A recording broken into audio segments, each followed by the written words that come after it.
O Novembro Azul, mês mundial de combate ao câncer de próstata, é tema deste papo com o urologista André Macedo. Nesta entrevista, o Dr. André nos recebe em seu consultório e fala sobre diagnóstico, números no Brasil e tratamento. Como enfatiza, hoje, o que há de mais moderno e está disponível em Londrina é a cirurgia robótica de próstata. A opção é válida e indicada para ter um pós-operatório melhor e com mais qualidade de vida. Veja a entrevista. Doutor, como está a questão do câncer de próstata em relação a números no Brasil? Bom, Thiago, que bom que a gente está podendo falar sobre isso um pouco mais, né? Em relação ao Novembro Azul, a gente tem visto que a procura tem aumentado, né? Então, isso faz com que a gente tenha feito cada vez mais diagnóstico, né? Então, assim, não que a gente queira fazer mais diagnóstico de câncer de próstata, mas esse aumento da procura por campanhas como essa, a gente tem visto os números que vão aumentando, né? Então, o Instituto Nacional de Câncer aqui no Brasil estima aproximadamente 70 mil novos casos por ano, né, para o ano agora de 2023, né? E também infelizmente, com uma taxa de mortalidade elevada. Então, assim, essas campanhas que a gente tem feito ajudam muito, né, para a gente falar um pouco mais sobre isso aí e conscientizar a população, né? Doutor, e como é feito o diagnóstico do câncer de próstata? Então, assim, o ideal, né, o que a gente fala é que o paciente ele faça os exames, o preventivo dele, quando ele não tem nenhum sintoma, né? Então, a pessoa procurar quando não está sentindo nada, tá? A gente vai fazer daí o preventivo, o exame de sangue, que é chamado de PSA. É uma proteína que a gente colhe no sangue, é um exame de sangue simples, e essa proteína ela vai se elevar conforme ocorram alterações na próstata. Então, existe uma interpretação que a gente tem que fazer sobre esse exame. O exame ele pode se alterar com a idade, com o aumento do volume da próstata. E aí, além disso, a gente faz o exame do toque retal, que é o exame para estudar realmente a anatomia, né, e a questão de textura, tamanho da próstata. Então, assim, esse exame, fala-se muito sobre ele, né, a gente ainda vê muito preconceito, né, tem muita brincadeira sobre esse exame, mas ainda é um exame que é de extrema importância, tá? Assim, para se ter uma ideia, praticamente de 15% a 20% dos casos que são diagnosticados de câncer de próstata, se você for fazer só o exame de sangue, só o exame de PSA, não aparece alteração. Então, tem alguns casos que o exame de sangue demora um pouco mais para alterar, e se você faz o exame da próstata, que daí seria considerado o exame completo, você consegue fazer o diagnóstico. Então, assim, é de extrema importância e é recomendado pela Sociedade de Urologia, Sociedade Brasileira, que o exame seja feito. Então, em homens, aí, todos os homens a partir dos 50 anos devem fazer o exame. E quais as formas de tratamento? Tiago, vai depender muito do estágio em que a gente faz o diagnóstico da doença, né? Por isso que a gente bate tanto nessa tecla de que a pessoa procure para fazer o preventivo todos os anos de rotina sem estar sentindo nenhum problema, né? É óbvio que quando tiver sintomas, a pessoa também deve procurar, mas em geral a recomendação é faça os exames sem estar sentindo nenhum problema. Por que isso? Porque quando a gente vai propor de fazer o tratamento, o tipo de tratamento que a gente vai propor vai depender muito do estágio em que está a doença. Quando a gente tem uma doença em estágio inicial, as chances de cura passam de 90%, ou seja, a cada 100 homens, mais de 90 vão se curar totalmente, tá? Na maioria dos casos, o tratamento que é recomendado é o tratamento através de cirurgia, tá? Existem outras opções de tratamento, como radioterapia, e dependendo do tipo de doença, existem classificações diferentes para o câncer de próstata em relação ao grau de agressividade da doença. Então, em doenças pouco agressivas, em alguns casos pessoas já com mais idade, a gente pode até optar por acompanhamento, às vezes não necessitar de nenhum tratamento invasivo. Doutor, o que há de vanguarda em relação ao tratamento do câncer de próstata? Tiago, em relação ao tratamento, a gente falou um pouquinho sobre a questão da cirurgia, né? Hoje, o que tem de mais moderno e o que a gente tem à disposição hoje aqui em Londrina é o tratamento através da cirurgia robótica, né?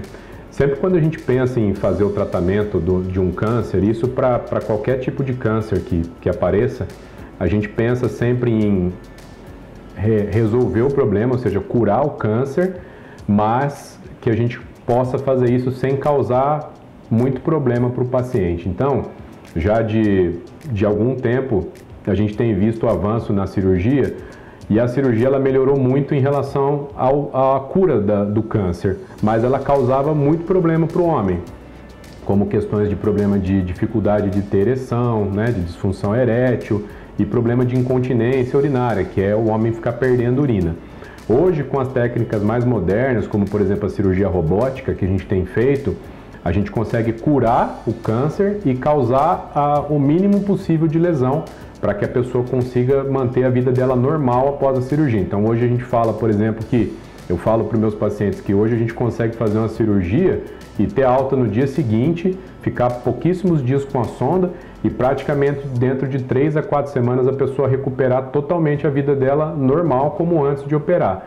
Então isso é o que hoje a cirurgia robótica, que é o que tem de mais avançado hoje, tem permitido para a gente. Além de curar, que é o que a gente já fazia antes, a gente conseguiu melhorar do ponto de vista funcional, de manter com que a pessoa fique bem depois da cirurgia, né? Como se não tivesse feito o tratamento, na verdade. E em relação à robótica, o que ela traz de benefícios? Então, Thiago, assim, ó, a gente tem, digamos, para fazer a cirurgia, a gente tem a opção da cirurgia convencional, a cirurgia aberta, que ainda em muitos lugares do Brasil ainda é feita, a cirurgia por vídeo, né, a cirurgia por laparoscopia convencional e a cirurgia robótica nos últimos anos. Se a gente for falar em questão de cura, as taxas de cura elas são muito parecidas, né? Então, se a gente tem como objetivo curar o câncer, as 3 vão atender. Agora, o que é o grande diferencial para mim, é o que eu explico para os meus pacientes, é a questão da recuperação da função, né? Então, assim, a nossa ideia é curar o câncer e fazer com que a pessoa tenha a vida normal depois da cirurgia, né? Então, essa é a grande vantagem que eu vejo, né? Então, a pessoa conseguir ter uma alta mais rápida, muitas vezes a gente consegue alta no mesmo dia ou no dia seguinte, permanecer poucos dias com a sonda, que é um desconforto grande, que é uma sonda que tem que ficar no canal da urina. Então, como a gente consegue fazer uma cirurgia tecnicamente com mais detalhes, a gente consegue tirar a sonda mais rápido e principalmente, né, que é o grande medo dos homens, né, é que a gente preserve as funções, seja a questão de função erétil, né, que é a questão de disfunção erétil que pode acontecer na cirurgia, então a gente consegue diminuir muito esse risco, e a questão da continência, né, que é conseguir segurar a urina, tá? Então, com essa técnica, com a robótica, a gente consegue preservar a função do homem para que ele tenha uma vida normal depois da cirurgia. Doutor, estávamos falando aqui nos bastidores sobre o exame PSA e o exame da próstata. Como é feita essa interpretação? Thiago, isso é uma coisa muito importante, né? Até eu vou citar um caso real que eu atendi no consultório há pouco tempo para a gente poder exemplificar a respeito disso, né?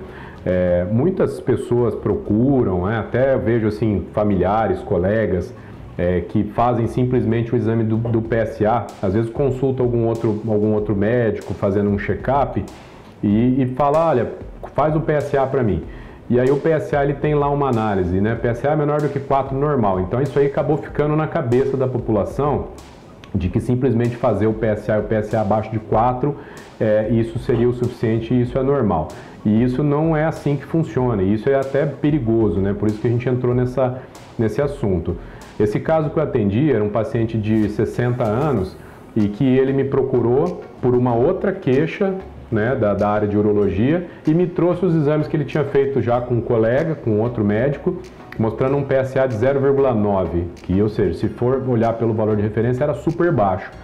E eu falei, olha, eu acho que é importante a gente fazer o teu exame, apesar de seu PSA ser baixo. E no dia eu lembro até, ele falou, doutor, não precisa, olha, o PSA é muito baixo. Eu falei, olha, é importante fazer, ele aceitou, a gente fez o exame, no exame dele tinha uma alteração no exame do toque da próstata. A gente prosseguiu na investigação, fizemos o diagnóstico de um câncer de próstata, ele foi operado, fez a cirurgia robótica, hoje, graças a Deus, ele está super bem. Então, assim, citando isso para dizer da importância que o PSA, o exame de sangue e o exame do toque, ele deve ser interpretado pelo urologista, tá? Isso vai para quem está assistindo, né? Para quem, né, encaminha depois para, né, o marido, para o pai, para a gente saber que simplesmente só fazer o exame de PSA e o PSA abaixo de 4 não é suficiente, na verdade muito longe disso, de dizer que o exame está normal e que não precisa mais fazer nenhum outro tipo de exame, né? Então, a gente enfatiza novamente aí a importância de se fazer o exame, tá? Tanto o exame de PSA quanto o exame de toque devem ser feitos anualmente, por quem não sente absolutamente nada, né? Por quem não tem sintomas, tá? Então, para que se acontecer de a gente diagnosticar algum problema, a gente pegue isso numa fase inicial e cure o problema, né? Então é extremamente importante que todos os homens, né, a partir da idade, a partir dos 50 anos, façam o exame, tá? E procurem um urologista para ter orientação, né? Para poder se interpretar esse exame da forma correta e ter uma orientação.